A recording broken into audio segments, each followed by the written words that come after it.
রাধে রাধে বন্ধুরা, সবাইকে স্বাগত গোপীনাথের চ্যানেলে। দেখো বন্ধুরা, আজকে তোমাদের সাথে আমি একটা ছোট্ট মিনি ব্লগ নিয়ে চলে এসেছি। আজকের মিনি ব্লগটা ছিল শ্রাবণ মাসের শেষ সোমবারে বাবার মাথায় জল ঢালতে যাওয়ার।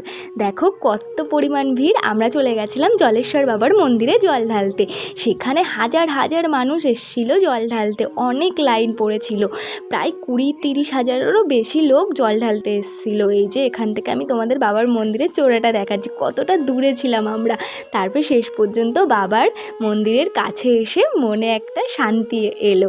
দেখো আমরা গেছিলাম সকাল 10টায় আর বাড়ি এসেছি সন্ধ্যে 7টায়। দেখো এদিকে আমি জল ঢালা হয়ে গেছে আমাদের, এবার ধূপকাঠি মোমবাতি জ্বালিয়ে নিয়েছে। আর দেখো কত উপরে জলেশ্বর বাবার মন্দিরটা, একটু মানে পাহাড়ের মতো উঁচু চূড়া মতো করা, ওখানেই জলেশ্বর বাবার মন্দির। এই যে জলেশ্বর বাবার মন্দিরটা। বন্ধুরা তোমরাও এখানে এসে ঘুরে যেও, আর খুব জাগ্রত মন্দির। তোমরা কে কে চেনো এই মন্দিরটা কমেন্টে জানিও, আর ভালো লাগলে লাইক কমেন্ট শেয়ার চ্যানেলটা সাবস্ক্রাইব করে দিও।